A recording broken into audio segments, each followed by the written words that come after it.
नमस्कार दोस्तों, आप सभी का एक बार फिर से हार्दिक स्वागत है आपके अपने इस यूट्यूब चैनल पे। दोस्तों आज हम लोग सॉल्व करेंगे प्रीवियस ईयर डीएसएसएसबी का पेपर। ये पेपर 27 अगस्त 2019 को हुआ था, क्योंकि लास्ट टाइम वैकेंसी जो है 2019 में आई थी। उस दौरान ये एग्ज़ाम का जो एग्ज़ाम है वो कंडक्ट करवाया गया था। उसी का पेपर आज हम सॉल्व करने वाले हैं। ये थर्ड शिफ्ट का पेपर है जो अभी हम सॉल्व करने वाले हैं। ऐसे काफ़ी कैंडिडेट्स होंगे जो पहली बार डीएसएसएसबी का एग्ज़ाम देने जा रहे होंगे, तो उनके लिए छोटी सी इन्फॉर्मेशन मैं आपको प्रोवाइड करवा दूं। ये जो डीएसएसएसबी एग्ज़ाम करवाती है, इसमें पेपर्स दो होते हैं, यानी कि 200 क्वेश्चंस का आपका पेपर होगा, जिसमें एक फर्स्ट पेपर होगा, दूसरा एक सेकंड पेपर होगा। एक में आपको नॉन टेक्निकल पूछा जाएगा, दूसरे में आपको टेक्निकल पूछा जाएगा। जो आपने नर्सिंग में पढ़ रखा है वो आपका टेक्निकल है, बाकी जो नर्सिंग से बाहर का है वो सारा नॉन टेक्निकल है। अब यहाँ पे जो नॉन टेक्निकल है, नॉन टेक्निकल के अंदर क्या क्या पूछा जाता है वो मैं आपको शॉर्ट एंड स्वीट में बता देता हूँ। देखो यहाँ पे 100 क्वेश्चंस पूछे जाएंगे। कितने क्वेश्चंस पूछे जाएंगे? 100 क्वेश्चंस, जिनमें रीजनिंग के आपके होंगे 20 क्वेश्चंस, जीके के आपके होंगे 20 क्वेश्चन, एंड जो मैथ है उसके आपके होंगे 20 क्वेश्चन, जनरल इंग्लिश के आपके होंगे 20 क्वेश्चन, जनरल हिंदी के होंगे आपके 20 क्वेश्चन। तो ये 100 क्वेश्चंस होंगे जो आपके सिलेक्शन के क्राइटेरिया को फुलफिल करेंगे। यानी कि आप अगर नर्सिंग में काफ़ी इंटेलिजेंट है और नॉन टेक्निकल में आपको 0/0 है, तो आपका सिलेक्शन हो ही नहीं सकता। ठीक है, तो आपको नॉन टेक्निकल पे भी फोकस करने की ज़रूरत है। यानी कि जो एवरेज पर्सन्स होते हैं, यानी कि एवरेज जो भी स्टूडेंट्स होते हैं जो अपनी प्रिपरेशन कंटिन्यूसली वैसे कर रहे होते हैं, तो ऑलमोस्ट 100 में से 50 to 60 क्वेश्चन सही कर देते हैं। ये मैं टेक्निकल की बात कर रहा हूँ, यानी नर्सिंग के। आप जो है, अगर पेपर जो है ठीक ठाक रहता है तो आप 50 से 60 क्वेश्चन एवरेज ठीक कर देंगे। बाकी जो ज़्यादा इंटेलिजेंट होंगे वो 70 भी ले जाएंगे, 80 तक भी खींच के ले जाएंगे। तो इंटेलिजेंट की बात है, लेकिन एक एवरेज निकाले तो करीबन 50 से 60 क्वेश्चन आप ठीक कर देंगे। अब आपको और चाहिए कितने? 50 से 60 क्वेश्चन, यानी 50 से 60 क्वेश्चन आपके और सही होंगे तब जाके आपका क्या होगा? सिलेक्शन। यानी कि 120 क्वेश्चन से अबव आपके सही होने चाहिए, तब जाके आपका सिलेक्शन हो पाएगा। यानी कि 99% चांसेस रहेंगे अगर आप 120 से अबव क्वेश्चन सही करते हैं तो। बाकी जो कट ऑफ है वो उस पर डिपेंड करेगा, क्योंकि पिछली जो एग्ज़ाम हुई थी उसमें 120 प्लस जो भी रहे थे जनरल में, उनका सिलेक्शन लगभग हो गया था। तो यहाँ पे 130 रहती है या 140 रहती है, वो आपको मेहनत और करने की ज़रूरत पड़ेगी, क्योंकि इस बार कंपटीशन भी ज़्यादा है, तो कैंडिडेट भी ज़्यादा है, तो आपको मेहनत और ज़्यादा करने की ज़रूरत पड़ेगी। तो नॉन टेक्निकल में भी आपको फोकस करना है। जो आज हम पेपर सॉल्व करने वाले हैं, इसमें से आज हम 50 क्वेश्चन सॉल्व करेंगे। रिमेनिंग 50 क्वेश्चन आपको नेक्स्ट सेशन के अंदर प्रोवाइड करवाऊंगा। साथ ही जो नॉन टेक्निकल है वो मैं आपको एक ही क्लास में कंप्लीट 100 क्वेश्चंस सॉल्व करवा दूंगा, जिसमें आपको जो मैथमेटिक्स के हैं वो आपको खुद को ही पढ़ने होंगे। बाकी जो भी कुछ जिसमें रैशनल की ज़रूरत होगी, यानी कि जो हमारे को भी आएगा वो आपको भी प्रोवाइड हम करवा देंगे। बाकी आपको पता है कि मैथ अगर आप अपनी स्ट्रॉन्ग होती तो आज अपन भी इंजीनियर होते, इधर नर्सिंग में नहीं भटक रहे होते। ठीक है, कोई बात नहीं। अगर मैथ जिसकी ज़्यादा तेज है वो यूँ समझ लो कि 20 क्वेश्चंस में से 10 से 12 क्वेश्चन सही कर जाएगा। बाकी आपको अपनी तैयारी जो है वो बेस्ट से बेस्ट करके रखनी है। ज़्यादा समय आपके पास में है नहीं। तो ये जो सेशन है आज का 50 क्वेश्चंस का है, कोशिश करूँगा जल्दी से जल्दी इस सेशन को हम कंप्लीट सॉल्व कर ले। चलिए बिना टाइम वेस्ट किए फटाफट से इस पूरे सेशन को हम सॉल्व करते हैं। जैसा मैंने आपको नॉन टेक्निकल का बताया, वैसे ही आपको टेक्निकल में भी discipline first, discipline second, discipline third, discipline fourth, discipline 5, इस प्रकार से मतलब 20 क्वेश्चंस के सब डिवाइडेशन आपको देखने को मिलेंगे जब आपका एग्जाम होगा तब। ठीक है, तो इसी प्रकार से अब यहाँ पे भी आपको देखने को मिल जाएगा। चलिए अपन ज़्यादा लंबी चौड़ी बात नहीं करेंगे, फटाफट से इन क्वेश्चंस को अपन सॉल्व करेंगे। देखिए पहला question, the illness characterized by rapid onset of symptom and that last for a short duration is known as। Simple सा क्वेश्चन है कि वो कौन सी इलनेस है जिसका करेक्टरिस्टिक क्या है? रैपिड ऑनसेट ऑफ सिम्टम्स, जो सिम्टम्स आएंगे वो रैपिडली आएंगे एंड शॉर्ट ड्यूरेशन के लिए, मतलब कम समय के लिए वो अराइज होंगे, तो कौन से टाइप की इलनेस कहलाएगी? बिल्कुल सिंपल सा क्वेश्चन था। यहाँ पे आपका सही जवाब हो जाएगा एक्यूट इलनेस। क्रॉनिक इलनेस में जस्ट इसका अपोजिट, स्लोली जो है सिम्टम्स आएंगे, यानी प्रोग्रेसिवली आप कह सकते हैं धीरे धीरे जो है सिम्टम्स बढ़ेंगे। एंड जो शॉर्ट ड्यूरेशन है इसका क्या हो जाएगा? लॉन्ग ड्यूरेशन, मतलब काफ़ी लंबे समय तक अगर बीमारी रहती है और धीरे धीरे प्रोग्रेसिवली अगर सिम्टम्स नजर आते हैं तो आपकी कहलाती है क्रॉनिक इलनेस। यहाँ पे आपको शॉर्ट ड्यूरेशन और रैपिड ऑनसेट दिया गया है, यानी कि एक्यूट इलनेस आपका यहाँ पे हो जाएगा। टर्मिनल इलनेस का मतलब होता है लाइलाज बीमारी। लाइलाज का मतलब है जिसका इलाज संभव नहीं है। आप इसको आप क्या कर सकते हैं, रिहेबिलिटेटिव केयर दे सकते हैं। एज रिलेटेड जो भी उम्र से संबंधित बीमारियां होती है वो सारी आपकी एज रिलेटेड होती है।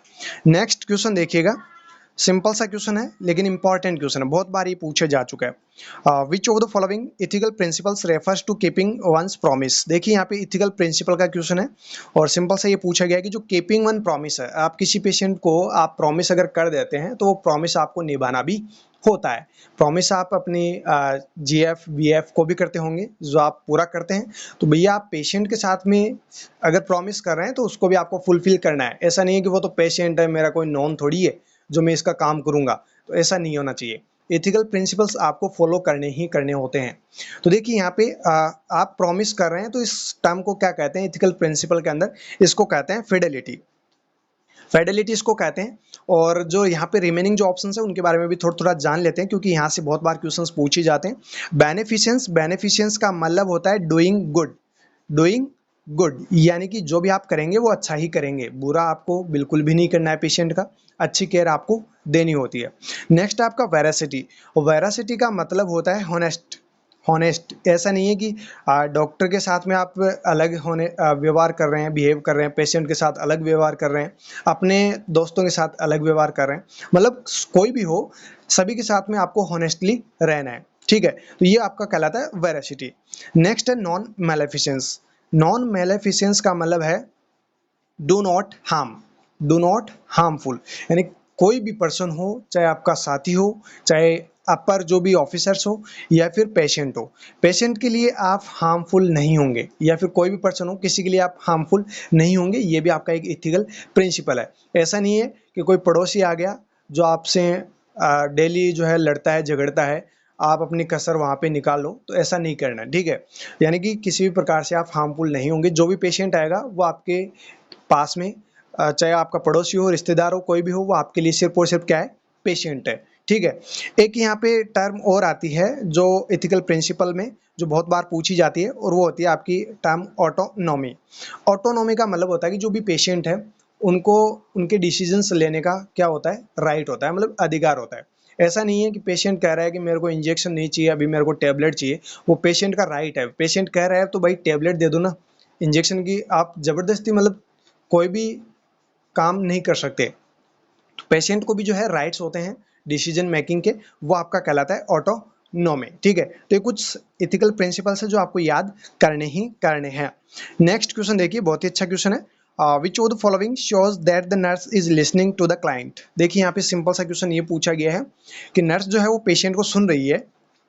तो यहाँ पे कुछ स्टेटमेंट दिए हुए हैं, इनमें से कौन सा वो स्टेटमेंट है जो ये इंडिकेट कर रहा है कि नर्स जो है वो पेशेंट को अच्छे से सुन रही है।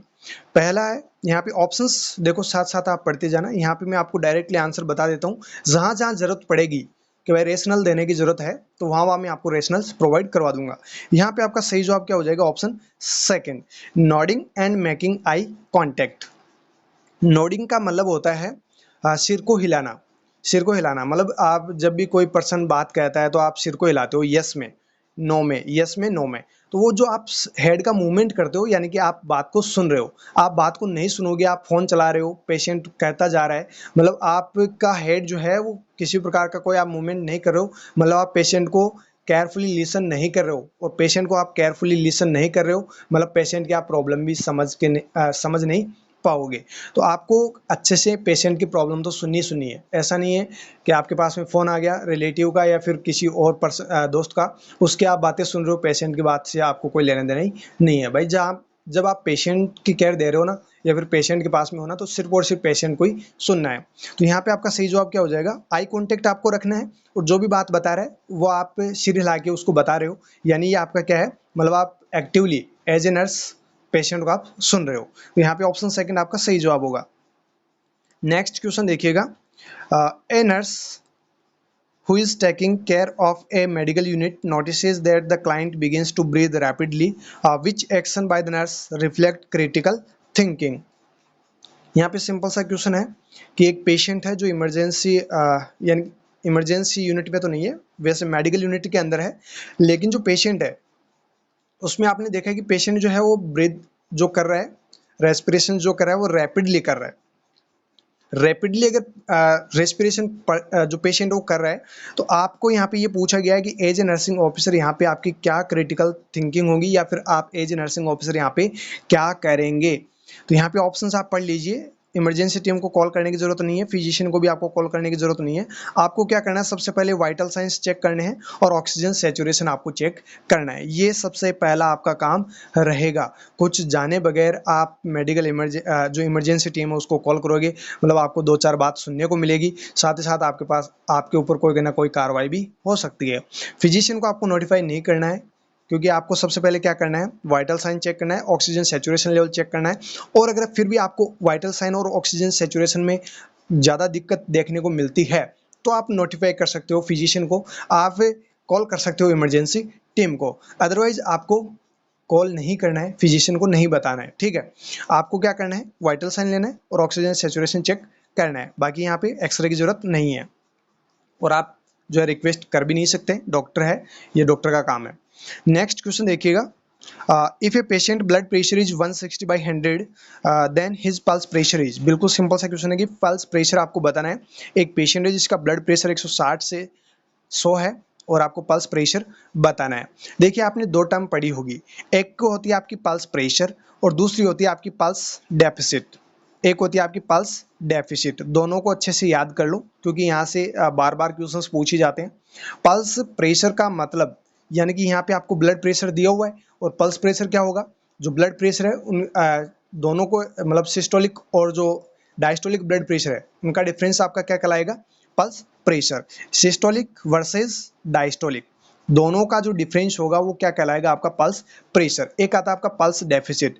पल्स डेफिसिट का मतलब है difference between apical and radial pulse. Apical और रेडियल पल्स के बीच का डिफरेंस आपका कहलाता है पल्स डेफिसिट। ये दोनों आपको याद रखना है।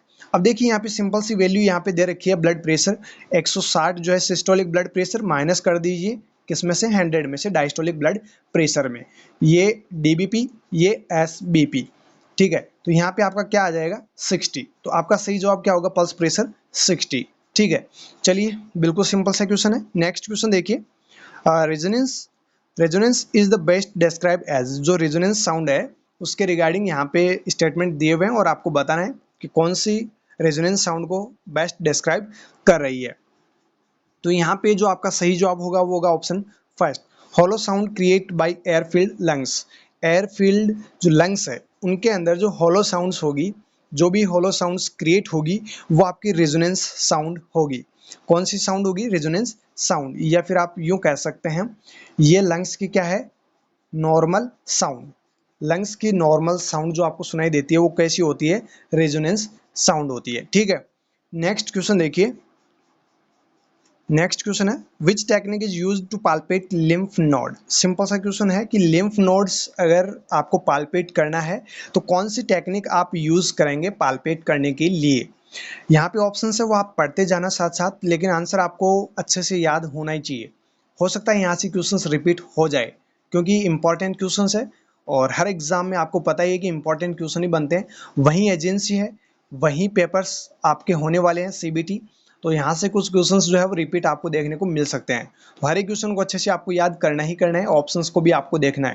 तो यहाँ पे देखिए जो टेक्निक होगी वो क्या होगी, move the pads of 2 fingers in circular motion. यानी कि आपको सर्कुलर मोशन के अंदर 2 फिंगर्स को आपको यूज करके और आपको क्या करना है, लिम्फ नोड को पाल्पेट करना है। ये आपकी क्या रहेगी, लिम्फ नोड को पाल्पेट करने की टेक्निक रहेगी। नेक्स्ट क्वेश्चन देखिएगा, बहुत ही अच्छा क्वेश्चन है, इंपॉर्टेंट क्वेश्चन है। इससे रिलेटेड मैं आपको 2-3 टॉप जो पॉइंट्स है वो भी आपको बताऊंगा, जो आपको याद करने ही करने हैं। What is the recommended concentration of potassium permanganate use in oral care, या फिर आप यूं कह सकते हैं ओरल हेल्थ केयर जो है उसके लिए जो पोटेशियम परमैंगनेट है, जिसको KMNO4 के नाम से जाना जाता है, पोटेशियम परमैंगनेट को। तो ये जो पोटेशियम परमैंगनेट है उसकी कितनी कंसंट्रेशन रिकमेंड की जाती है ओरल केयर के लिए। बिल्कुल सिंपल सा क्वेश्चन है। यहाँ पे आपका सही जवाब हो जाएगा 1:5000। 1:5000 में जो कंसंट्रेशन है KMnO4 की, जो यूज ली जाती है ओरल केयर, माउथ केयर के लिए। अब यहाँ पे देखिए एक जो ऑप्शन है, फोर्थ ऑप्शन, वो देखिए 1:4000, 1:4000 जो है ये कहाँ पे यूज लेंगे, ये भी आपको पता होना चाहिए। हो सकता है यही क्वेश्चन एज इट इज आपको पूछ लिया जाए, माउथ केयर की जगह आपको 1:4000 वाला दे दे, तो आपको क्वेश्चन का आंसर तो करना ही है। ऐसा थोड़ी है कि आपको सर आपने तो बताया था ओरल केयर का और वहाँ पे तो आ गया 1:4000 का, आपने तो 1:5000 का बताया था। तो देखो आप यहाँ से याद कर लो, 1:4000 जो KMnO4 है वो यूज लेते हैं वेजाइनल और यूरिथ्रल इरिगेशन के लिए। किसके लिए? वेजाइनल एंड यूरिथ्रल इरिगेशन के लिए। आप सुन लीजिए, वेजाइनल और यूरिथ्रल इरिगेशन के लिए काम में लेते हैं 1:4000 KMnO4। साथ ही साथ वुंड इरिगेशन, वुंड को साफ करने के लिए भी काम में लिया जाता है 1:4000 KMnO4 कंसंट्रेशन। तो ये आपको ध्यान में रखना है, 1:4000 vaginal and urethral irrigation and wound irrigation के लिए काम में लेते हैं। एक ऑप्शन यहाँ पे नहीं है, मैं आपको बता देता हूँ, 1:1000, 1:1000 जो है वो काम में कहाँ लेते हैं? इंस्ट्रूमेंट्स को स्टरलाइज करने के लिए।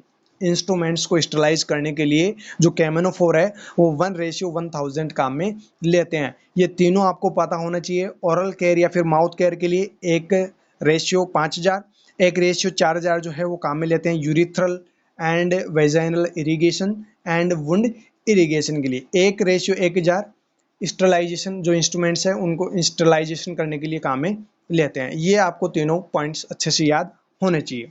नेक्स्ट क्वेश्चन देखिए, what is the first aid for the nose bleed. अगर नोज ब्लीडिंग होती है, जिसको एपिस्टाक्सिस के नाम से भी जाना जाता है, बहुत बार एपिस्टाक्सिस वर्ड आपको दिया जाता है। एपिस्टाक्सिस का मतलब होता है नोज ब्लीडिंग। तो देखिए यहाँ पे नोज ब्लीडिंग अगर होती है तो एज ए नर्सिंग ऑफिसर आप क्या फर्स्ट एड केयर देंगे?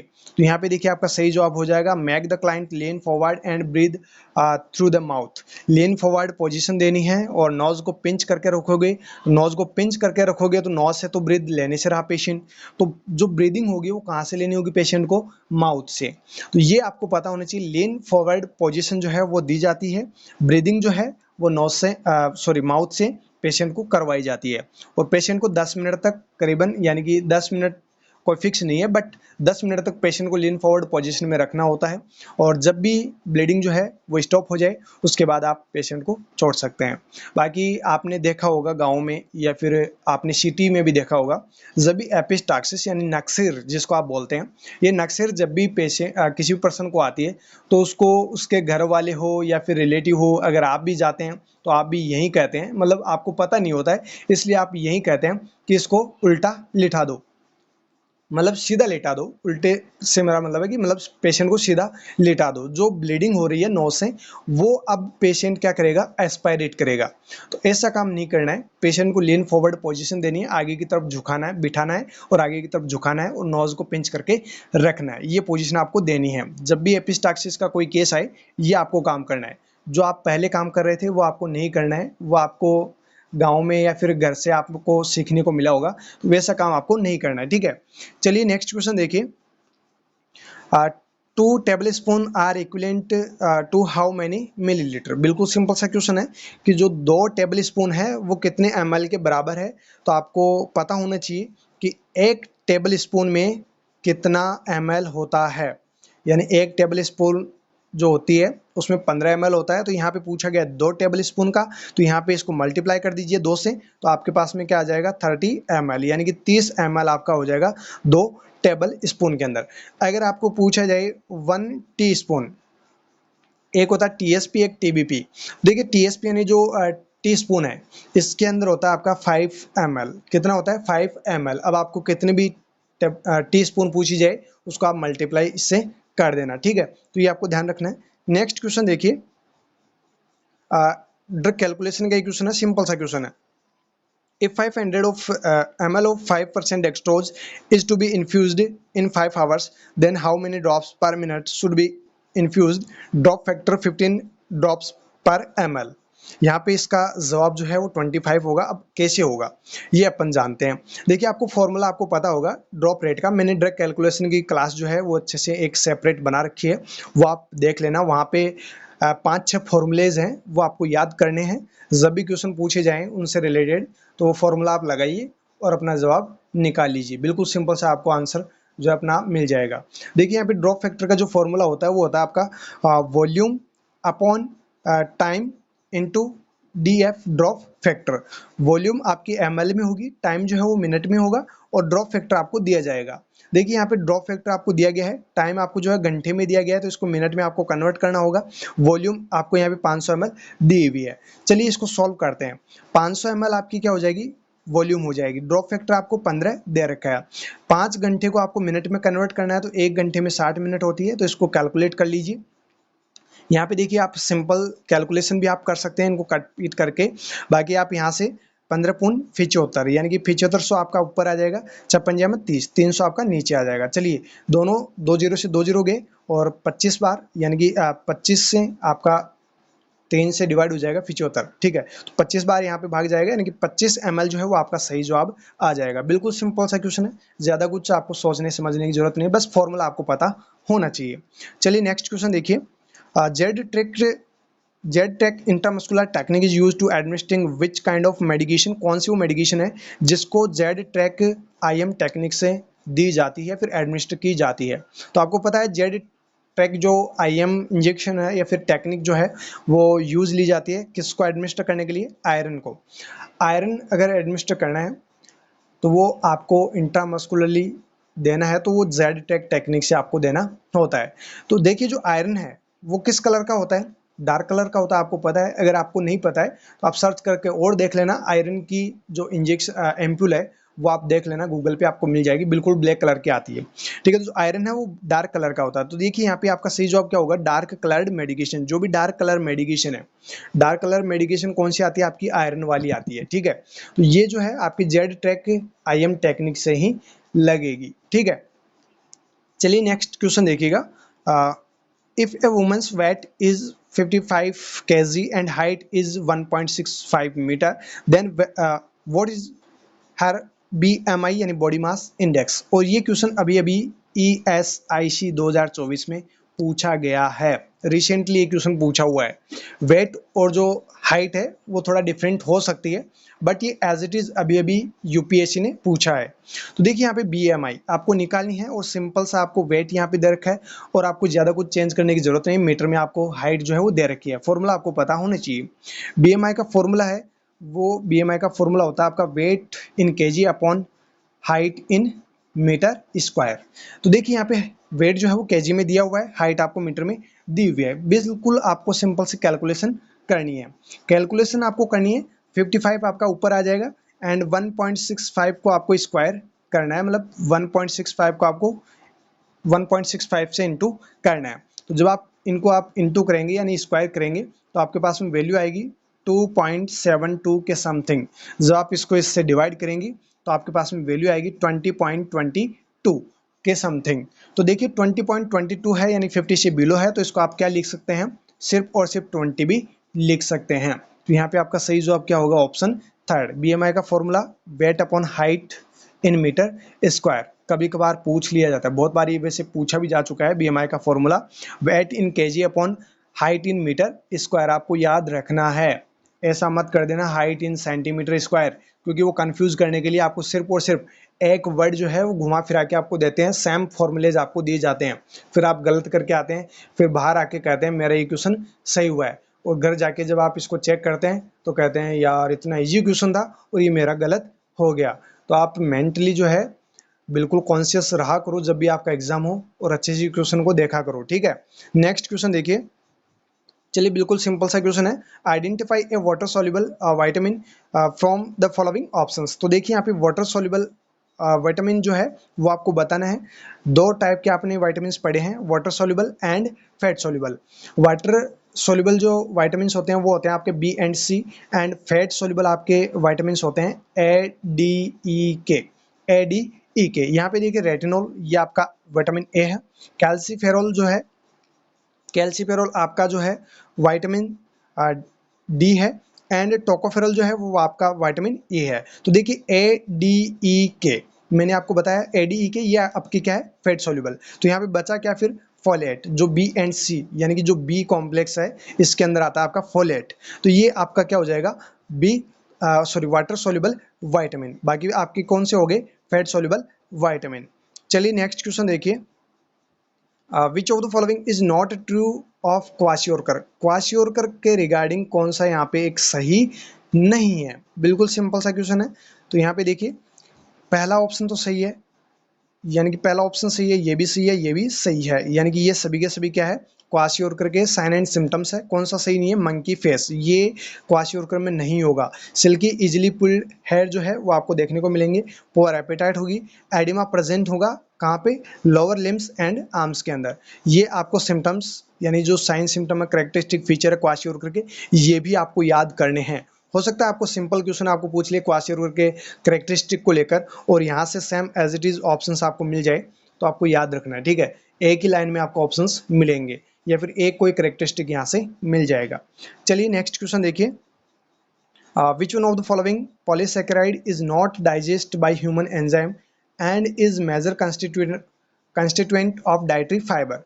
ऐसा कौन सा पॉलीसेकेराइड है जो ह्यूमन एंजाइम से इजीली डाइजेस्ट नहीं होता है, या फिर यूं कह सकते हैं कि ऐसा कौन सा वो पॉलीसेकेराइड्स है जो अगर ह्यूमन बीइंग डाइटरी फाइबर्स के अंदर अगर यूज़ करता है तो वो एब्जॉर्ब यानी कि डाइजेशन उसका होगा ही नहीं। एब्जॉर्ब तो दूर की बात है, डाइजेशन ही नहीं होगा उसका। पहला है स्टार्च, इसका हो बिल्कुल होगा। सेलुलोज का नहीं होगा, फ्रक्टोज का भी होगा, डेक्सट्रान का भी होगा। लेकिन सेलुलोज जो है इसका डाइजेशन ह्यूमन एंजाइम्स के द्वारा नहीं होता है, इसीलिए जो ह्यूमन बीइंग है वो सेलुलोज कंजप्शन नहीं करता है, सेलुलोज का सेवन नहीं करता है, ठीक है। नेक्स्ट क्वेश्चन देखिएगा, the pyrimidine base present in DNA is. DNA के बेस पे एक पैरामिडीन जो है प्रेजेंट होता है, वो आपको बताना है कौन सा है। यहाँ पे आपका सही जवाब होगा थाइमिन। देखिए यहाँ से एक इंपॉर्टेंट सवाल और ये भी बनता है, यहाँ पे थाइमिन ऑप्शन ना दे और आपको ऑप्शन में दे दे साइटोसिन, तो फिर आप क्या करेंगे, भैया साइटोसिन भी होता है।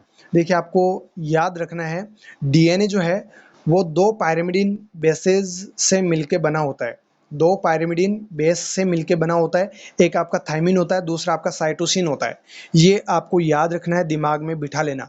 हो सकता है ये एज इट इज क्वेश्चन दे दे, यहाँ पे थाइमिन की जगह साइटोसिन दे दे, फिर आप कहेंगे सर ये आपने क्वेश्चन तो बताया था लेकिन आपने आंसर तो थाइमिन बताया था जो ऑप्शन में दिखा ही नहीं। तो ऐसा नहीं करना है, मैंने आपको बता दिया है साइटोसिन भी जो है इसे मतलब जो डीएनए का जो पिरामिडिन बेस है वो जो बनता है वो आपका साइटोसिन और थाइमिन दोनों से मिलके बनता है, ठीक है। नेक्स्ट क्वेश्चन देखिए, थोड़ा सा फास्ट करते हैं क्योंकि लेंथ हो जाएगा क्लास। देखिए यहाँ पे क्वेश्चन में पूछा गया साइको एनालिसिस जो है थ्योरी वो mind and system of therapy की किस साइंटिस्ट ने दी है, ये आपको सिंपल सा पूछा गया। तो जो साइको एनालिसिस के फादर कहलाते हैं वो कहलाते हैं आपके सिगमंड फ्रॉइड।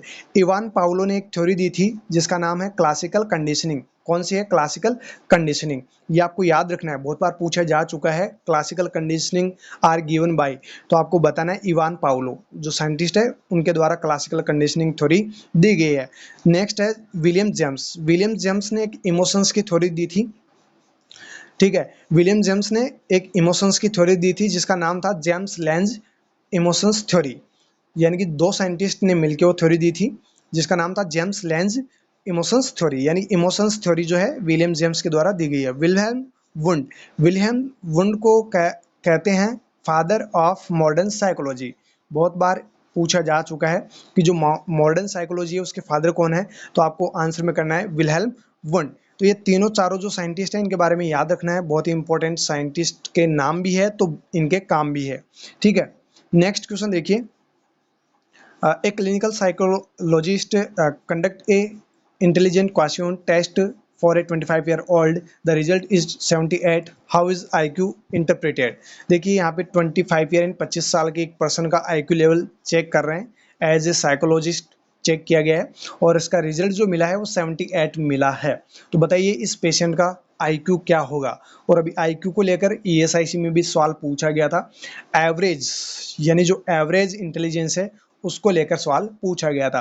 तो एवरेज जो होगा वो कितना होगा, 92,109, 90 से 109 के बीच में अगर आईक्यू लेवल किसी पर्सन का आ रहा है तो वो आपका एवरेज इंटेलिजेंस होता है। सुपीरियर आपका कहलाता है 120 टू 129, 120 टू 129 जो है वो आपका सुपीरियर इंटेलिजेंस कहलाएगा, और 129 130 से अबव अगर है तो वेरी सुपीरियर इंटेलिजेंस कहलाएगा।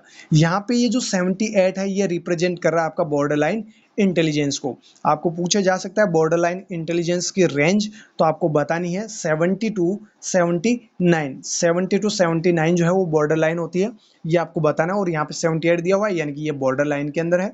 नेक्स्ट है फीबल माइंडेड। फीबल माइंडेड की जो आईक्यू लेवल होता है वो होता है आपका 50 टू 70, यानी 50 टू 70 जो आईक्यू लेवल होगा वो आपका फीबल माइंडेड होगा। ये अच्छे से याद कर लेना, यहाँ से क्वेश्चन फिर से रिपीट होगा तो आपको सही जवाब देना है। चलिए नेक्स्ट क्वेश्चन देखिए। Arrange the type of thinking in a sequence from simple to complex, यानी जो टाइप्स ऑफ थिंकिंग है उसको आपको सिंपल टू कॉम्प्लेक्स में आपको सीक्वेंस में अरेंज करके बताना है। तो सबसे पहले होगा नॉलेज, उसके बाद होगा कॉम्प्रहेंशन, उसके बाद एप्लीकेशन, उसके बाद एनालिसिस, उसके बाद सिंथेसिस एंड इसके बाद होगा इवेल्युएशन। यानी इवेल्युएशन जो है वो सबसे लास्ट में होगा। ये सबसे कॉम्प्लिकेटेड प्रोसेस होती है। सबसे सिंपल प्रोसेस होती है नॉलेज, उसके बाद comprehension, application, analysis, synthesis and evaluation. इसको अच्छे से याद कर लेना, ये रिपीट हो सकता है क्वेश्चन, इंपॉर्टेंट है। ओके, नेक्स्ट क्वेश्चन देखिए। ये जैसा कि मैंने आपको बताया था discipline first, second, third, fourth, इस प्रकार से अलग अलग डिसिप्लिन यहाँ पे आपको एग्जाम में देखने को मिलेंगे जिनमें 20-20 क्वेश्चंस के सेट होंगे। ठीक है, चलिए नेक्स्ट क्वेश्चन देखिए। The process of fusion of spermatozoa with a mature ovum is called. Mature ovum के साथ जो स्पर्मेटोजोआ है उसका फ्यूजन जो होता है वो प्रोसेस क्या कहलाती है, ये आपको सिंपल सा क्वेश्चन पूछा गया है। तो ये आपकी जो प्रोसेस कहलाती है वो कहलाती है आपकी फर्टिलाइजेशन। मैच्योर ओवम और जो स्पर्मेटोजोआ है ये दोनों जब मिलते हैं तो उनके बीच में एक प्रोसेस होती है फ्यूजन की, वो आपकी क्या कहलाएगी, फर्टिलाइजेशन। ओव्यूलेशन में, ओव्यूलेशन का मतलब है ओवम का रिलीज होना। गैमेटोजेनेसिस, गैमेटोजेनेसिस, गैमेटोजेनेसिस का मतलब होता है गैमेट्स का प्रोडक्शन होना हैप्लॉइड प्रीकर्सर सेल से। हैप्लॉइड जो प्रीकर्सर सेल होती है उनके द्वारा क्या होता है, गैमेट्स का प्रोडक्शन होता है, वो आपका गैमेटोजेनेसिस कहलाता है। इम्प्लीमेंटेशन का मतलब जो फर्टिलाइज्ड जो भी स्पर्मेटोजोआ एंड मैच्योरेशन और जो मैच्योर ओवम है इनके अंदर जो फर्टिलाइजेशन हुआ है, ये फर्टिलाइज्ड जो पार्ट है यानी जो फर्टिलाइज्ड जो प्रोडक्ट है ये एंड जो आपकी वेजाइना की एंडोमेट्रियम लेयर है वहाँ पे जाके इम्प्लीमेंट होता है, वो आपका इम्प्लीमेंटेशन कहलाता है। ठीक है, नेक्स्ट क्वेश्चन देखिएगा। Which of the following is mucus lining of the uterine line, uterine cavity. Uterine cavity की जो म्यूकस लाइनिंग है वो कौन सी है ये आपको बताना है। यहाँ पे आपका सही जवाब हो जाएगा एंडोमेट्रियम। देखिए जो वेजाइना के अंदर 3 अलग अलग लेयर्स होती हैं, एक आपकी होती है पेरीमेट्रियम, एक होती है एंडोमेट्रियम, एक होती है आपकी मायोमेट्रियम। पेरीमेट्रियम आपकी होती है आउटर लेयर, मायोमेट्रियम होती है आपकी मिडल लेयर, और सबसे इनर लेयर होती है वो होती है आपकी एंडोमेट्रियम। तो देखिए जो यूट्राइन कैविटी है ये यूट्राइन कैविटी से जो अटैच होने वाली जो म्यूकस लाइनिंग है वो कौन सी होगी, आपकी एंडोमेट्रियम, सबसे इनर लाइनिंग। ठीक है, तो आपको पूछा जा सकता है आउटर, इनर और मिडल को लेकर भी सवाल बन सकता है, तो ये आपको याद रखना है। चलिए नेक्स्ट क्वेश्चन देखिएगा। By which week is the height of pregnant uterus at the level of umbilicus is. At the level of umbilicus जो प्रेगनेंसी के अंदर फंडल हाइट मेजर होती है वो कब आपको देखने को मिलती है। यहाँ पे आपका सही जवाब हो जाएगा 24 वीक। वैसे eight the level of umbilicus जो है एवरेज 20 टू 24 वीक बोला जाता है, और 24 वीक पे जो है 2 finger breadth above the umbilicus हो जाती है। बट यहाँ पे माना गया है DSSB के द्वारा आंसर 24 वीक, तो अपने को यही करके चलना है। ठीक है, नेक्स्ट क्वेश्चन देखिएगा। Which of the following is not a sign of actual labour pain. Actual labour pain या फिर आप यूँ कह सकते हैं ट्रू लेबर पेन का कौन सा एक साइन नहीं है। Pain confined to with lower abdomen and groin. Pain जो है वो कन्फाइन हो रहा है लोअर एब्डोमेन एंड ग्रोइन के अंदर, ये एक्चुअल लेबर पेन का साइन नहीं है। प्रोग्रेसिव इफेसमेंट हो रहा है यानी ये ट्रू लेबर पेन को इंडिकेट कर रहा है। डायलेशन इंटरनल ओस का कंटिन्यूसली हो रहा है, ये भी आपका ट्रू लेबर पेन को इंडिकेट कर रहा है। Formation of bag of water, तो ये भी आपका ट्रू लेबर पेन को इंडिकेट कर रहा है। यहाँ पे जो आपका फर्स्ट ऑप्शन है ये आपका ट्रू लेबर पेन का साइन नहीं है। नेक्स्ट क्वेश्चन देखिएगा। The process when the presenting part sinks into the true pelvis is called. True pelvis से जो प्रेजेंटिंग पार्ट है उसका सिंक होना, ट्रू पेल्विस के अंदर वो प्रोसेस क्या कहलाती है? वो प्रोसेस कहलाती है लाइटनिंग, जिसको वेलकम साइन भी कहते हैं। कौन सा साइन कहते हैं? Welcome sign. बेबी का जो हेड है वो ट्रू पेल्विस के अंदर इंसर्ट होता है, यानी इंगेज होता है, वो आपकी कहलाती है लाइटनिंग, जिसको वेलकम साइन भी कहते हैं। एक यहाँ पे वर्ड है क्विकनिंग। क्विकनिंग का मतलब है पहली बार जो मदर है उसको उसके बच्चे का मूवमेंट पता चलता है।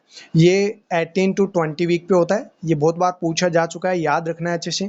क्विकनिंग जो है वो 18 टू 20 वीक पे जो मदर को फेल्ट होती है। क्विकनिंग का मतलब होता है पहली बार मदर को ये एहसास होता है कि बच्चा जो है वो कुछ न कुछ एक्टिविटी कर रहा है, वो आपका क्विकनिंग कहलाता है। नेक्स्ट क्वेश्चन देखिएगा, what is the pregnant lady advise to do harm when she complain to sudden gush of watery fluid per vagina, यानी कि वेजाना के थ्रू वाटरी फ्लूइड जो है उसका गस सडनली हो चुका है और जो लेडी है प्रेग्नेंट लेडी वो कहाँ पे है? अभी घर पे है। तो आप क्या एडवाइस दोगे? एडवाइस ये देनी है इस महिला को तुरंत इमरजेंसी में मतलब इमिडिएटली लेके जाना है, ये आपको एडवाइस देनी है। नेक्स्ट क्वेश्चन देखिएगा, थोड़ा सा फास्ट करते हैं, मेरे को ऐसा लग रहा है कि मतलब ज़्यादा स्लो हो रहा है और वीडियो की लेंथ भी ज़्यादा हो जाएगी तो ज़्यादा आप भी नहीं देख पाओगे। मैं कुछ इंपॉर्टेंट चीज़ें बार बार बताता रहता हूँ तो वो आपको नहीं मिल पाएगी, तो थोड़ा फास्टली करते हैं। देखिए यहाँ पे लोकिया सिरोसा का जो लोकिया सिरोसा होता है उसका आपको ड्यूरेशन पूछा गया है, सिंपल सा। यहाँ पे आपका सही जवाब हो जाएगा 5 से 9 दिन। 1 से 4 दिन जो होता है वो आपका होता है रूबरा का। किसका होता है? रूबरा। रूबरा में रेड कलर का जो है ब्लड आपको देखने को मिलेगा, मतलब रेड कलर का आपको लोकिया देखने को मिलेगा। जो भी वेस्ट डिस्चार्ज होता है लोकिया के अंदर वो आपको रेड कलर का देखने को मिलेगा रूबरा के अंदर, जो 1 से 4 दिन का होगा। दूसरा लोकिया आपको सिरोसा जो है वो देखने को मिलेगा, वो 5 से 9 दिन का होगा। और लोकिया सिरोसा के अंदर जो डिस्चार्ज देखने को मिलेगा वो पिंकिश ब्राउन होगा। कैसा होगा? Pinkish brown. एंड जो 10 से 12 दिन, यानी कि वैसे 10 से 20 दिन का होता है वो, 10 से 20 दिन या 10 से 28 दिन अलग अलग बुक में आपको देखने को मिलेगा। तो 10 से 20 दिन का जो होता है वो होता है आपका लोकिया एल्बा।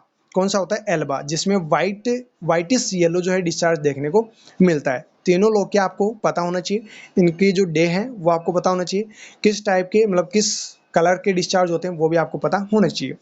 चलिए नेक्स्ट क्वेश्चन देखिए, which sign is seen 1 week after an intrauterine fetal death due to irregular overlapping of cranial bones with liquefaction of brain matter। ये रिसेंटली अभी ESIC में पूछा गया है, यूपीएससी ने अभी अभी पूछा है ये सवाल। हालांकि सवाल में ये बात आपको नहीं बताई गई थी कि इंट्रायूट्राइन फीटल डेथ हो चुकी है, लेकिन यहाँ पे ये भी बताया गया है कि इंट्रायूट्राइन फीटल डेथ हुई है किसकी वजह से? Irregular overlapping of cranial bones की जो ओवरलैपिंग होनी चाहिए थी नॉर्मली वो नहीं हो पाई। इरेगुलर होने की वजह से जो बच्चा है उसकी डेथ हो गई। ब्रेन मैटर की लिक्विफिकेशन जो होना चाहिए नॉर्मली वो इरेगुलर होने की वजह से डेथ हो जाती है। ये कौन सा साइन है? ये साइन आपका कहलाता है स्पाल्डिंग साइन, और ये भी रिसेंटली पूछा जा चुका है। चलिए यहाँ पे बात करते हैं स्टॉलवर्थी साइन की। स्टॉलवर्थी साइन का मतलब होता है जो FHR है, फिटल हार्ट रेट जो है वो क्या हो जाती है? डिक्रीज, यानी स्लो डाउन हो जाती है। And soon recover promptly to pressing the head down into the pelvis. और जैसे ही हेड डाउन होता है, ठीक है, पेल्विस के अंदर, वैसे ही ये वापस रिकवर होने लगती है। तो वो आपका साइन कहलाता है स्टॉलवर्थी साइन। प्लेसेंटल साइन को जो है हार्टमैन साइन भी कहते हैं। इसमें होता क्या है? प्लेसेंटल साइन में स्लाइटली जो ब्लडी डिस्चार्ज है वो आपको देखने को मिलता है जब इम्प्लांटेशन होता है उस दौरान। तो उस दौरान जो इम्प्लांटेशन में जो ब्लीडिंग देखने को मिलती है वो हार्टमैन साइन यानी कि प्लेसेंटल साइन कहलाता है। पिस्काक साइन ये भी बहुत बार पूछे जा चुका है। पिस्काक साइन का मतलब है एसिमेट्रिकली एनलार्ज ऑफ यूट्रस, यानी प्रेगनेंसी जो होती है वो नॉर्मली जो है जिस वे में ग्रो होनी चाहिए उस वे में ग्रो ना होकर एसिमेट्रिकल अगर एनलार्ज यूट्रस हो रहा है, यानी कि वो आपका साइन कहलाएगा पिस्काक साइन। ये तीनों चारों साइन जो है इंपॉर्टेंट है, अच्छे से इनको याद कर लेना। चलिए नेक्स्ट क्वेश्चन देखिए, what is the post mature pregnancy? Post mature pregnancy का मतलब है pregnancy that continues beyond 42 weeks completed weeks, यानी 42 वीक जो है कंप्लीट हो चुके हैं प्रेगनेंसी को, तो और उससे ज़्यादा अगर टाइम लग रहा है तो वो आपके पोस्ट मैच्योर कहलाएगी। इसमें एक होता है आपका प्री टर्म। प्री टर्म का मतलब है लेस देन 37 वीक, 37 वीक से पहले डिलीवरी हो जाए वो आपका प्री टर्म। टर्म आपकी कहलाएगी 37 से 42 वीक, और पोस्ट टर्म कहलाएगी 42 वीक के बाद की आपकी कहलाएगी पोस्ट टर्म। ठीक है, नेक्स्ट क्वेश्चन देखिए, which of the following is initial nursing action to perform when a nurse notices to umbilical cord protruding from the vagina while performing a vaginal assessment on a pregnant lady in labor। देखिए एक pregnant lady labour के अंदर आई है और आप vaginal assessment कर रहे हैं। असेसमेंट जब आप कर रहे हैं तो आपको देखने को मिला कि जो अम्बिलिकल कॉर्ड है वो बाहर की तरफ प्रोट्रूड हो चुकी है। तो बताइए एज ए नर्सिंग ऑफिसर आप यहाँ पे क्या करेंगे? तो भैया आप क्या करेंगे, ट्रेंडलरबर्ग पोजीशन जो है वो पेशेंट को आपको देनी है। जो प्रोट्रूड हुई है अम्बिलिकल कॉर्ड उसको आपको इंसर्ट करने की कोई ज़रूरत नहीं है, यानी आपको ऐसा कोई काम नहीं करना है जिससे कि आपको कोई ना कोई दिक्कत हो। तो आप क्या कर सकते हैं, यहाँ पे ट्रेंडलबर्ग पोजीशन जो है वो पेशेंट को आप दे सकते हैं। ठीक है, नेक्स्ट क्वेश्चन देखिएगा, where is the cord attachment in battledore placenta. Battledore placenta के अंदर जो कॉर्ड का अटैचमेंट होता है वो कहाँ पे होगा, मार्जिनल अटैचमेंट होगा, यानी to the placental margin. Placental margin पे अगर कॉर्ड अटैचमेंट हो रही है वो आपकी बेटलडोर प्लेसेंटा कहलाती है। नेक्स्ट क्वेश्चन देखिएगा, what complication should be pregnant lady B monitored for who has been admitted to the hospital with a diagnosis of severe preeclampsia in the last trimester। Last trimester के अंदर है और महिला को severe pre-eclampsia हुआ है, hospital में admit है। तो बताइए यहाँ पे आप क्या मॉनिटर करेंगे इस लेडी के अंदर जो कि कॉम्प्लिकेशन के तौर पे आपको देखने को मिलेंगे, मतलब क्या कॉम्प्लिकेशंस आपको इस महिला में देखने को मिलेंगे जो आप मॉनिटर करेंगे जब। तो यहाँ पे देखिए आपका सही जवाब जो होगा वो क्या होगा, option fourth, evidence of petechiae and purpura. Petechiae और प्यूरप्रा के एविडेंस जो है वो आपको देखने को मिलेंगे इस महिला के अंदर। ठीक है, नेक्स्ट क्वेश्चन देखिए, नेक्स्ट क्वेश्चन है, which of the following initial nursing assessment has to be performed on a pregnant lady after attaching the electronic fetal monitor in a labour room. Labour room के अंदर एक महिला आई है और उसको आपने इलेक्ट्रॉनिक फिटल मॉनिटर जो है वो अटैच कर दिया है। अब यहाँ पे ये पूछना चाह रहा है कि ये अटैचमेंट करने के बाद क्या आपका इनिशियल नर्सिंग असेसमेंट रहेगा, क्या आप असेसमेंट करना चाहेंगे, यानी कि जो इलेक्ट्रॉनिक फिटल मॉनिटर आपने अटैच किया है इससे आप क्या असेसमेंट कर रहे हैं। तो यहाँ पे आपका सही जवाब होगा option first, assess the baseline fetal heart rate. यहाँ क्या करते हैं हम, फिटल हार्ट रेट को असेस करते हैं। नेक्स्ट क्वेश्चन देखिएगा, सिंपल सा क्वेश्चन है, using Naegele's your rule determine the estimated date of delivery. देखिए यहाँ पे सिंपल सा क्वेश्चन ये है कि नेग्लेज रूल जो है वो आपको फॉलो करना है और यहाँ पे एलएमपी यानी लास्ट मेंस्ट्रुअल पीरियड जो है 19 अक्टूबर 2018 बताया गया है और आपको बताना है EDD estimated date of delivery, कब डिलीवरी इसकी होने वाली है ये आपको बताना है। तो जो नेग्लेज रूल है वो ये कहता है कि 9 मंथ ऐड कर दीजिए प्लस 7 डे जो है वो आप ऐड कर दीजिए, या तो इस तरीके से आप इसको निकाल सकते हैं या फिर ये जो डेट आपको दी गई है, जो मंथ आपको दिया गया है इसको आप डिस्ट्रैक्ट कर दीजिए 3 मंथ, यानी 3 महीने आप इसके जस्ट पीछे चले जाइए और 7 दिन जो है वो आप ऐड कर दीजिए। दोनों ही तरीके वही बात वही है, मतलब दोनों तरीके से आप जब निकालोगे तो वैल्यू वही आनी है आपकी। ठीक है, तो यहाँ पे आपका सही जवाब क्या हो जाएगा, 26 जुलाई 2019, क्योंकि 2018 का ये क्वेश्चन है तो 2019 में इसका मतलब जो डिलीवरी है वो होने वाली है। अक्टूबर में इसको एलएमपी हुआ है तो ईडीडी जो है 26 जुलाई इसका आ जाएगा। नेक्स्ट क्वेश्चन देखिए, in which year was the declaration of right of the child adopted by United Nation. United Nation के द्वारा right of the child adopted declaration कब किया गया था, 1959। आपको सही जवाब करना है। ये वैसे लगभग जीके का सा क्वेश्चन है, बट कभी कभार ऐसे एक दो क्वेश्चन जो है जो हेल्थ प्रोग्राम्स है आपके सीएचएन में उससे रिलेटेड यहाँ पे डाल ही देते हैं।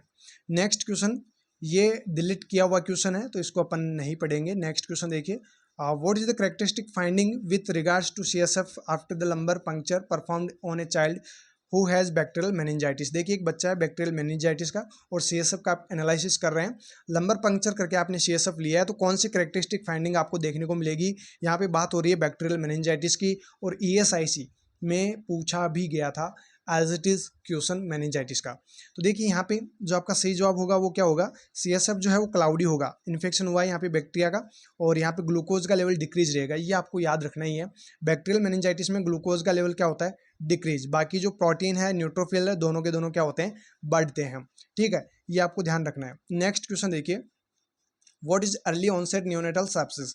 अर्ली ऑनसेट न्यूनेटल सेप्टिस से आप क्या समझते हैं, तो देखिए अर्ली ऑनसेट न्यूनेटल सेप्सिस जो है वो एक serious blood borne disease condition है जो कब होती है, infection that develops with in 72 hours of being born, जैसे ही बच्चे का जन्म हुआ विद इन 72 आवर्स अगर इन्फेक्शन डेवलप हो रहा है वो आपका कहलाएगा अर्ली ऑनसेट न्यूनेटल सेप्सिस, जिसको EONS शॉर्ट फॉर्म भी आपको पूछी जा सकती है, ध्यान रखना। ओके, EONS के नाम से भी इसको जानते हैं शॉर्ट में। नेक्स्ट क्वेश्चन देखिए, which of the following condition means red boy according to origin to its terminology. Red boy के अकॉर्डिंग जो है कौन सी ऐसी कंडीशन है जिसमें रेड बॉय मतलब टर्मिनोलॉजी के नाम से जिसको जाना जाता है, तो यहाँ पे आपका सही जवाब हो जाएगा क्वासियोरकर। नेक्स्ट क्वेश्चन देखिएगा, which deformity of the spine presents in increased roundness of the thoracic curve। thoracic curve का increased roundness कौन सी स्पाइन की डिफॉर्मिटी को इंडिकेट कर रहा है, ये कर रहा है आपकी काइफोसिस को।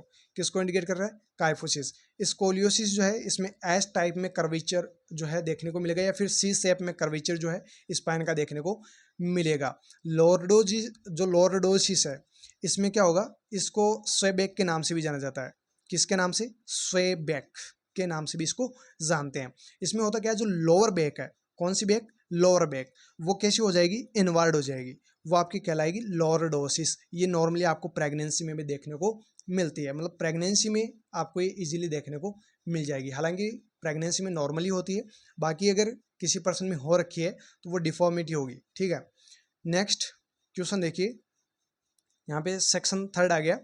How much potassium chloride is present in ORS। ORS के अंदर कितना पोटेशियम क्लोराइड यानी KCl होता है। चलिए मैं आपको थोड़ा सा फास्टली कंपोजिशन बता देता हूँ ORS का।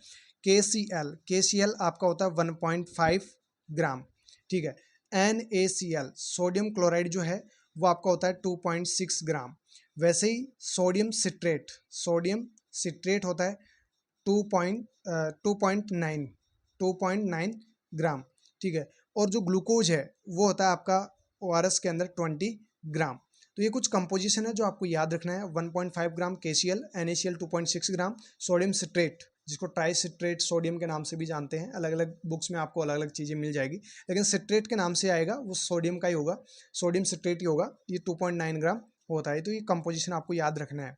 नेक्स्ट क्वेश्चन देखिएगा, नेक्स्ट क्वेश्चन है, which of the following is presenting symptoms of child with Hirschsprung disease.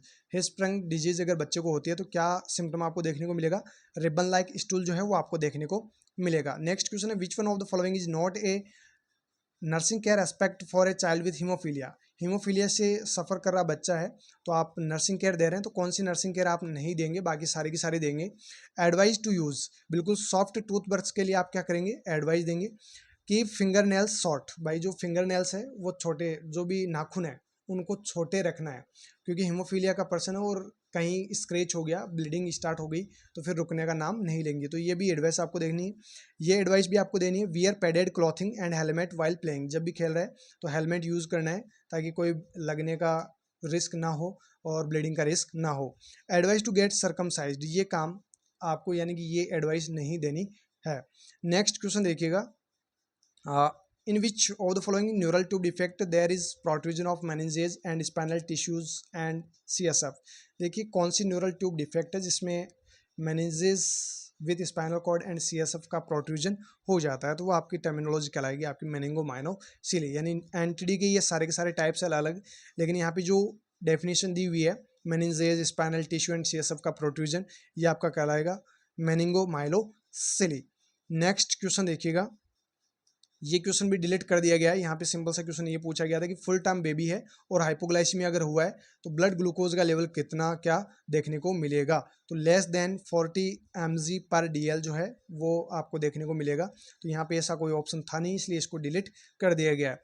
Next question देखिए, which of the following is the correct sequence for phases of the bacterial growth curve. Bacterial growth curve की जो phases है उनको आपको sequence में बताना है, 1 bye 1 करके जो सीक्वेंस है उसमें आपको बताना है। Lag, log, stationary and decline, ये 4 फेज होती है। पहले आएगी आपकी लेग, उसके बाद लॉग, उसके बाद स्टेशनरी, उसके बाद डेक्लाइन। डेक्लाइन में डिक्रीज होती जाएगी, स्टेशनरी में यहाँ पे कंसंट्रेट मतलब एकदम कंस्टेंट होगी, एंड लॉग फेज में जो है बैक्टीरियल ग्रोथ इंक्रीज होगी। ठीक है, लेग से ये स्टार्ट होगी, थोड़ा सा कंस्टेंट लेगी रहेगी और धीरे धीरे बढ़ती जाएगी। तो इस प्रकार से अलग अलग जो बैक्टीरियल ग्रोथ कर्व की फेजेज है वो आपको याद रखनी है। नेक्स्ट क्वेश्चन देखिए, how are gram stain results differentiate between gram positive bacteria and gram negative bacteria. Gram positive और ग्राम नेगेटिव बैक्टीरियाज के बीच में डिफरेंस जो है वो आपको बताना है, कैसे कि आप डिफरेंशिएट कर सकते हैं। ग्राम पॉजिटिव जो बैक्टीरिया होते हैं वो पर्पल कलर के होते हैं, ग्राम नेगेटिव बैक्टीरिया जो होते हैं वो पिंक कलर के होते हैं। ये इस प्रकार से मतलब आप डिफरेंशिएट कर सकते हैं ग्राम पॉजिटिव और ग्राम नेगेटिव बैक्टीरियाज को। एक पर्पल होंगे, कौन से? Positive, P for purple and negative में पिंक। वैसे इसमें भी पी है, तो आपको नेगेटिव जो है वो पिंक से याद रखना है और पॉजिटिव जो है उसको पर्पल से याद रखना है। नेक्स्ट क्वेश्चन देखिए, choose the correct statement of Trousseau sign. Trousseau sign का यहाँ पे करेक्ट स्टेटमेंट कौन सा है वो आपको चूज करना है। Ischaemia induced carpal spasm by inflating blood pressure cuff. Blood pressure cuff जब आप अप्लाई करेंगे पेशेंट को, जिसको टॉर्जियो साइन अगर आपको देखना है, तो जब आप ब्लड प्रेशर कफ इन्फ्लेट करेंगे तो इस्चीमिया जो है कार्पल स्पाज्म की वजह से देखने को मिलेगा। तो आप समझ जाना कि टॉर्जियो साइन जो है, और ये स्टेटमेंट जो है टॉर्जियो साइन को अच्छे से इंडिकेट भी कर रहा है। हाइपोकैल्सीमिया में आपको देखने को मिलेगा ये। नेक्स्ट क्वेश्चन देखिएगा, second last question, mister x यानी कि एक पेशेंट है जो कि अंडर वेंट बेरियाट्रिक सर्जरी हुई है। भाई इसको ओबेसिटी का कुछ ज़्यादा है, मतलब चर्बी वगैरह चढ़ी हुई थी और इसकी बैरियाट्रिक सर्जरी की गई है। And developed iron deficiency associated with dumping syndrome. Dumping syndrome होने की वजह से आयरन की डेफिशिएंसी इस पर्सन को हुई है। Identify the reason of iron deficiency anaemia. भाई इस पेशेंट में आयरन डेफिशिएंसी एनीमिया होने का रीजन क्या है? तो यहाँ पे आपका सही जवाब क्या होगा? Poor absorption of calcium and iron due to surgery. Bariatric surgery की गई है, जो भी चर्बी थी एक्स्ट्रा उसको हटाई गई है। तो यहाँ पे क्या होगा कि जो कैल्शियम और आयरन का जो एब्जॉर्प्शन होना चाहिए वो पुअर हो जाएगा, जिसकी वजह से इसको आयरन डेफिशिएंसी एनीमिया के रिस्क रहेंगे। तो यहाँ पे जो आयरन डेफिशिएंसी एनीमिया है इसका रीजन क्या रहेगा? Poor absorption calcium and iron due to surgery. चलिए नेक्स्ट एंड लास्ट क्वेश्चन आज के हमारे इस सेशन का। थोड़ा सा सेशन लेंथी हो गया है, बट दोस्तों जो भी आपको बताया गया है बहुत ही इंपॉर्टेंट चीज़ें बताई गई है, हर एक पॉइंट को आपको याद रखना है। देखिए बहुत ही अच्छा क्वेश्चन है, which part of body release catecholamine in response to stress. Stress के रेस्पॉन्स के लिए जो कैटाकोलामाइंस है यानी कि जो हॉर्मोन्स है जो रिलीज होते हैं बॉडी से, कौन सा पार्ट जो है वो आपका स्ट्रेस के दौरान कैटाकोलामाइंस रिलीज करेगा? तो यहाँ पे सही जवाब होगा आपका एड्रिनल मेडुला। एड्रिनल मेडुला से जो हार्मोन्स रिलीज होते हैं, कैटाकोलामाइंस रिलीज होते हैं, वो होते हैं आपके epinephrine, nor epinephrine and dopamine. Dopamine जो है वो नॉर एपिनेफ्रिन का क्या है? प्रीकर्सर। वेरी वेरी इंपॉर्टेंट बनता है, मतलब वेरी वेरी इंपॉर्टेंट क्वेश्चन बनता है कि नॉर एपिनेफ्रिन का प्रीकर्सर क्या होता है। तो आपको सही जवाब करना है dopamine. Dopamine, epinephrine, nor epinephrine, ये सभी एड्रिनल मेडुला से रिलीज होने वाले हार्मोन्स होते हैं जो स्ट्रेस की कंडीशन में है। एपिनेफ्रिन, नॉर एपिनेफ्रिन आपके काम करेंगे तो ये रिलीज होंगे स्ट्रेस की कंडीशन के अंदर। एड्रिनल जो कॉर्टेक्स है इससे रिलीज होते हैं आपके, एक तो होता है कॉर्टिसोल, एक तो होता है आपका कॉर्टिसोल जिसको ग्लूकोकॉर्टिकॉइड कहते हैं। दूसरा जो आपका हार्मोन होगा वो होगा एल्डोस्टेरॉन जिसको मिनरलोकॉर्टिकॉइड्स कहते हैं। तो ये मिनरलोकॉर्टिकॉइड्स एंड जो कॉर्टिकॉइड्स है वो आपके एड्रिनल कॉर्टेक्स से रिलीज होते हैं। तो दोस्तों ये थी 50 क्वेश्चंस। उम्मीद करता हूँ कि हर एक क्वेश्चन आपको अच्छे से समझ में आ गया है। फिर भी अगर आपको कोई इश्यू हो, सेशन थोड़ा सा लेंथी हो गया, मैं फिर आपको कह रहा हूँ, लेकिन आपको बहुत कुछ समझाया भी है, बहुत कुछ आपको बताया भी है, बहुत कुछ आपको सीखने को भी मिला है। तो सेशन तो लेंथी भले ही हो जाए, लेकिन आपको कुछ अच्छी चीज़ें अगर आपको सीखने को मिले तो मैं तो चाहूँगा कि बहुत कुछ अच्छा हो रहा है आपके साथ में। ठीक है, तो ये था आज का अपना सेशन। मिलते हैं नेक्स्ट सेशन के अंदर, तब तक के लिए आप हमारे साथ बने रहिएगा। Thank you so very much.